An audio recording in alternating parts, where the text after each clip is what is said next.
Now let's talk about at the accounting policy level relating to property, plant, and equipment. So this is a accounting policy which means it specifies how the entity accounts for its property, plant, and equipment in its books of accounts. So they record PP&E at costless depreciation. So this is the measurement method how they measure the PP&E. Any investment grants are deducted from the cost, like it's a part of IAS 20 in respect of the government grants. Costs are determined in accordance with the direct and indirect costs that are directly attributable. We already discussed about the cost, or we may discuss about the cost that is very much relevant for us. Only relevant costs are capitalized, and special tools are reported under other equipment.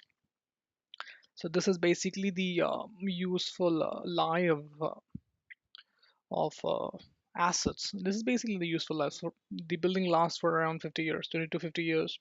Site improvement lasts for around 10 to 20 years. And here, this basis, this is basically how PP&E is measured.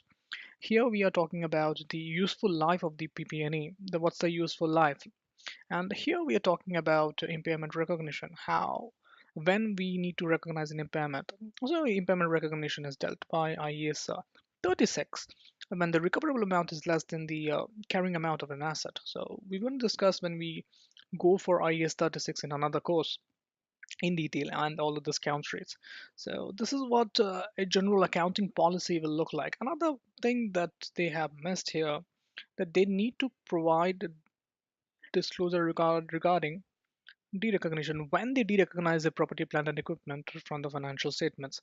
So when you read in general any accounting policy relating to property, plant, and equipment, the first one will come up the measurement, how they measure the PP&E, how they capitalize the cost, what are the costs they generally capitalize. Then we talk about the useful life of the asset, the depreciation method. Depreciation is based on the useful life, which means they are following the straight line method of depreciating the property, plant, and equipment. I'm really sorry for that. And the last one is the derecognition part, and how we need to derecognize things from the financial statements.